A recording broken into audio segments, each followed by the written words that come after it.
오늘 갑자기 이제 마운트 곡스 이슈가 지금 시장을 압박하고 있는데, 근데 이거 재밌어요. 카타르 국부펀드, 사우디 국부펀드가 비트코인을 대규모로 매입할 수 있다라는 얘기, 조만간 발표가 된다라는 얘기가 지금 나온 겁니다.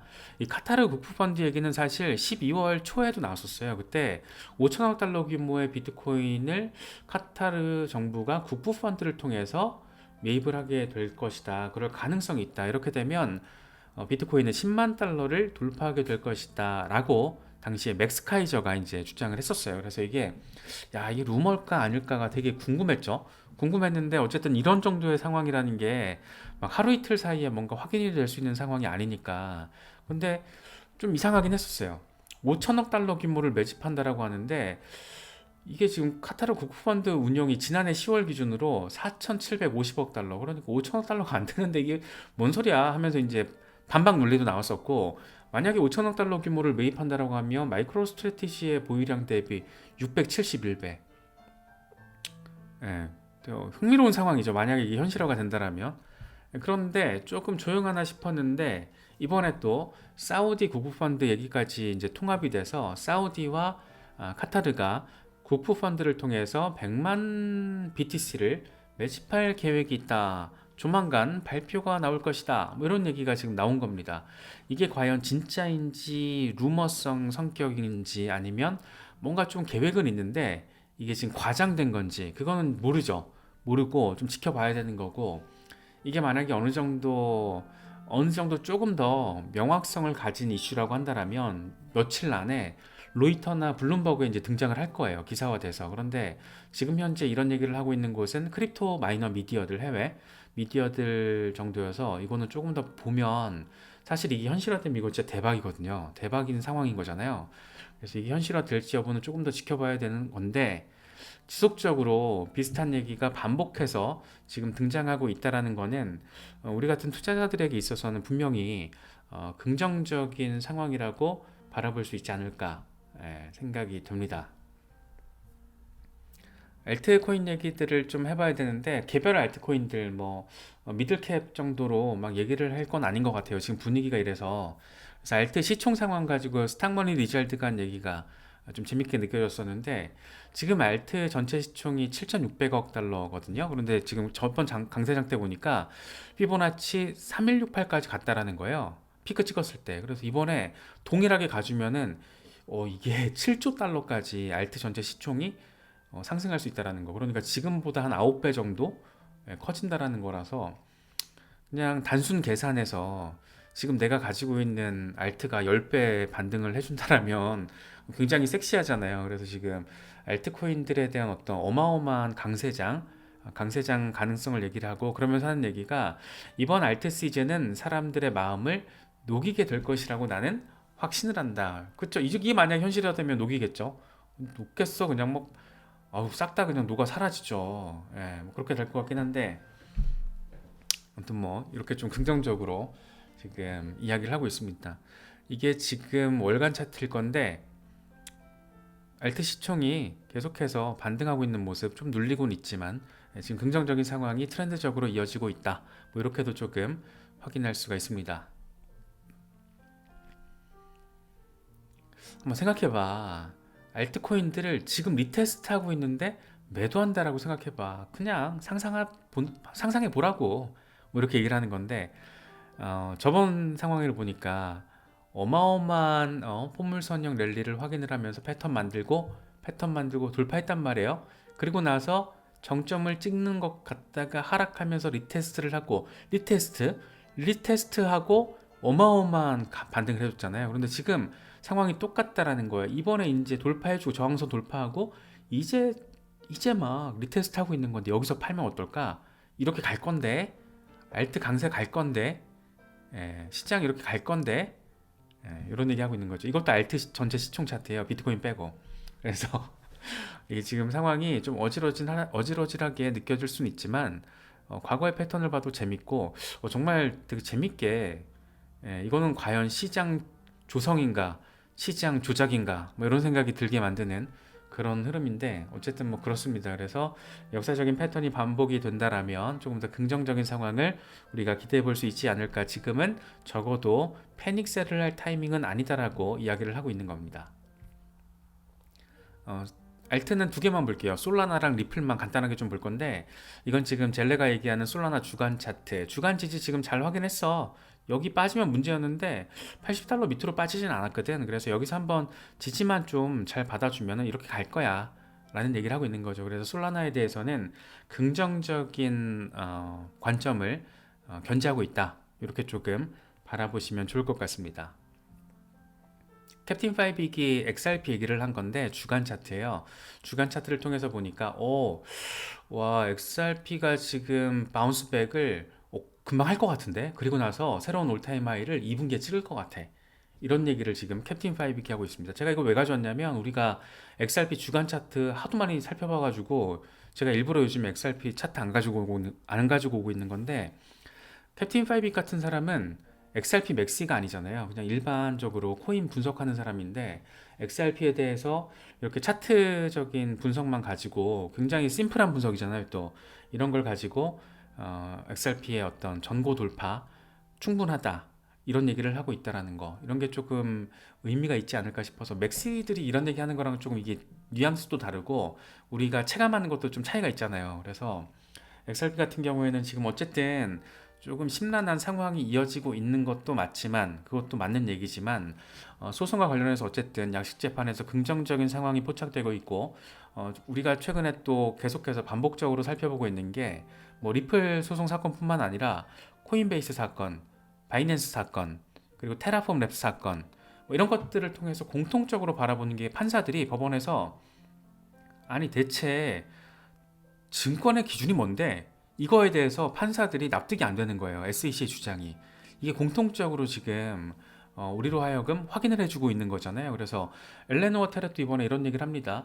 토레스 판사, 그러니까 리플 사건 담당 판사와 라코프, 이 테라폼레스 사건 담당 판사가 둘 다 모두 토큰 자체는 증권이 아니야, 이렇게 선언을 했다. 그래서 변호인들이 얘기하는 것처럼 이 컴퓨터 코드에 불과한데 이게 왜 투자 계약이냐, 이런 얘기를 하는 거죠. 그러니까 컴퓨터 코드를 통해서 만들어진 토큰이 어떤 디파이 혁신에 활용이 되고, 그런 유틸리티적인 측면을 활용하기 위해서 기관들이 XRP를 매수했어. 근데 그게 왜 투자 계약이야? 뭐 이런 이제 반박 논리를 세우고 있는 건데, 지금 재미있게도 지금까지는 어떻게 보면 리플 혼자 몸빵을 하고 있다가, 혼자 그러고 있다가, 지금 참 재밌게도 작년 6월에 SEC가 코인베이스와 바이낸스를 상대로 동시다발적으로 소송을 기소를 한 건데, 그게 이번에 지금 재판이 시작이 된 거잖아요. 구두 변론이 시작이 됐는데, 참 재미있게도 SEC의 불리한, 그러니까 기소 당한 쪽에 유리한 그런 뉘앙스들을 법원이 날려주고 있어요. 예, 그런 측면에서만 바라보더라도 지금 상황이 굉장히 재밌다, 굉장히 재밌다라고 판단하기 충분할 것 같고, 물론 이제 코인베이스 사건이나 바이낸스 사건의 어떤 최종 판결이 언제쯤 나오게 될지 모르죠. 이게 뭐 약식 재판으로 정리가 될지 아니면 정식 재판으로 가게 될지, 정말 빨리 정리가 되면 한 두어 달 안에도 나올 수 있다고 하더라고요. 그런데 이게 정식 재판으로 가게 되면 내년까지 이제 늘어질 거고, 근데 그 사이에 재밌는 거는 어쨌든 리플 같은 경우에는 1심 재판, 정식 재판이 4월 23일에 개시가 되잖아요. 그래서 사실 이 기술적으로 2분기에 올타임 하이를 찍을 거라고 얘기하잖아요. 그러니까 4, 5, 6 사이에, 4, 5, 6월 달 그 사이에 올타임 하이가 가능하다라는 건데, 1심 재판이 빨리 나오면 6월 안에 나올 수도 있잖아요. 2분기에. 4월 말에 시작을 해서 예를 들어서 5월에 한 판 뜨고 양측 계속 몇 판 뜨겠죠.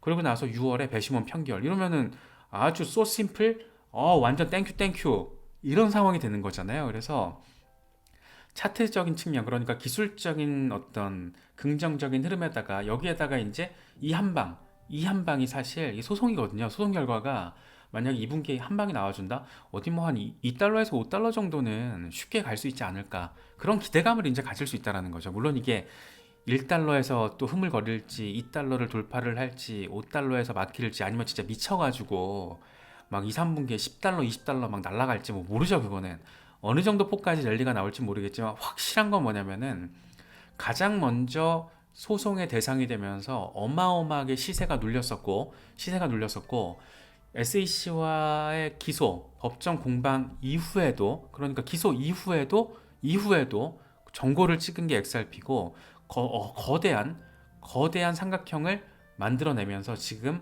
패턴적으로는 마무리 단계에 와 있다. 그런데 참 공교롭네. 이것도 조작인가 싶죠. 참 공교롭게도 소송 결과가 여차하면 2분기, 늦어도 한 3분기 정도에는 기대할 여지가 있다. 이런 것들이 좀 맥락적으로 연결돼 있어가지고 이런 차트를 가지고 또 일반적인 차트 분석가, 뭐 크립토, 에그라 크립토 이런 사람 말고 맥시들 말고 일반적인 차트 분석가가 얘기하는 XRP에 대한 차트 전망, 그리고 지금 우리가 기대해 볼 수 있는 여러 가지 포인트 시점들, 이런 것들의 맥락적인 뉘앙스가 뭘까라는 거에 대해서는 고민할 가치가 있고 해석할 여지가 충분하다라는 거죠. 예, 그래서 그런 부분들도 좀 잘 참고하시면은 우리가 지금 특히 오늘 같은 날 막 시장 막 흔들흔들하고 지금 정말 오늘 갑자기 마운트 곡스 20만 개, 비트코인 20만 개 락업 이런 거는 우리가 지금 생각 못 했잖아요. 예.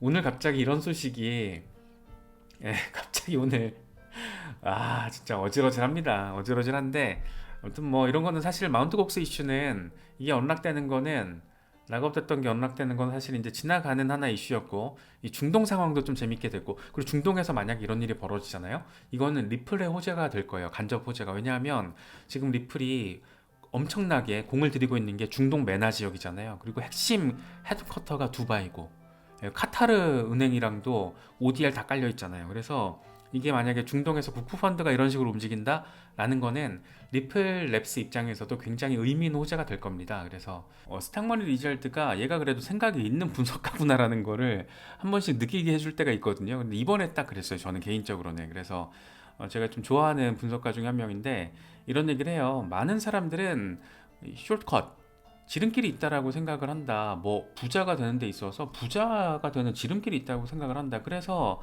진짜 많은 사람들이 높은 레버리지 그리고 대출을 통해서 투자의 지름길을 찾으려고 하는데 보통 이런 거는 계획 없이 진행되는 경우가 많아. 그래서 결과적으로 최종적인 승자는 누구다? 은행이다. 돈 불려주고 이자 받는 은행이고 보통 이렇게 계획 없이 그냥 벼락부자 되기 위해서 막 덤벼드는 사람 치고 성공한 경우 없다라는 거죠. 그래서 사실 이런 거는 투자의 어떤 특히 이제 암호화폐 시장처럼 변동성이 좀 큰 시장에서는 정말 이 대출, 비투 이런 거는 정말 골로 갈 수 있다라는 거. 특히 선물 거래 레버리지 좀 크게 하시다가는 정말 크게 정말 당할 수 있다라는 거. 이런 거에 대한 경고를 지금 해주고 있는 거죠. 또 한 가지 얘기하는 거는 당신의 감정은 자산이 나타내는 기회와 반비례한다. 그러니까 내가 막 엄청 쫄아 있을 때가 사실은 매수 타이밍이고 막 사람들이 흥분해 있을 때, 나도 막 같이 흥분할 때, 그때가 매도 타이밍인 건데 보통 이제 우린 거꾸로 하잖아요. 그래서 이런 사람이 지금 하는 얘기가 워렌 버핏이 얘기했잖아. 남들이 두려워할 때, 공포에 질려 있을 때 be greedy. 정말 약간 욕심을 내라. 탐욕스러워져라.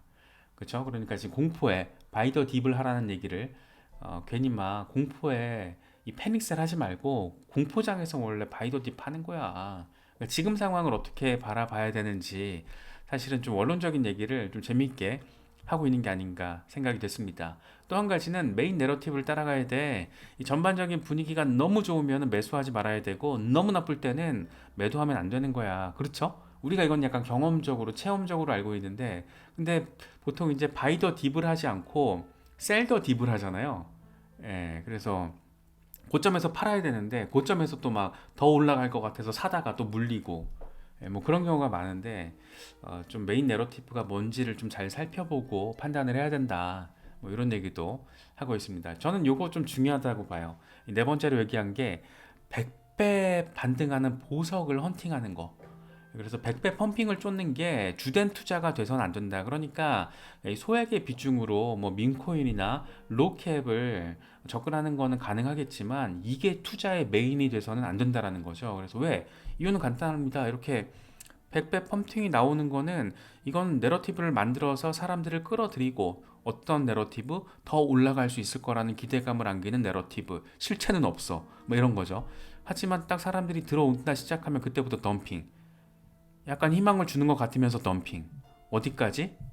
제로 수령까지 예, 뭐 이런 식의 게임 오버 표현이 되어 있는데 이런 소형주 차트는 그래서 심하게 조작된 경우가 많다 이런 얘기까지 하고 있습니다. 그래서 다가오는 강세장에서도 기본적으로는 메이저 위주로 포트폴리오가 짜여지는 게 맞고 이 중간중간에 이제 약간 소액의 비중으로 굉장히 조금 전망이 확실한 이 비전도 확실하고 펀더멘털과 관련해서도 시장에 어느 정도 어떤 평가를 긍정적으로 받아낸 그런 신규 프로젝트들 이런 것들 위주로 가야지 되도 않게 무슨 정말 민코인 위주로 주된 투자를 한다라던가 신규 프로젝트 위주로 주된 투자를 한다라던가 이러면 위험할 수 있다는 얘기인 거죠. 얘기를 하는 거죠. 그래서 일단 강세장이 본격화될 수 있는 시기이다 보니까 이런 원론적인 이야기지만은 한 번쯤은 나의 투자 스탠스가 지금 어느 상황이고 어떤 보완점이 필요하고 어떻게 조금 더 디테일하게 꾸려 나가야 될 것인가 뭐 그런 생각을 하기에 조금 충분한 어떤 그런 논리가 아니었을까 그런 생각이 좀 들었습니다.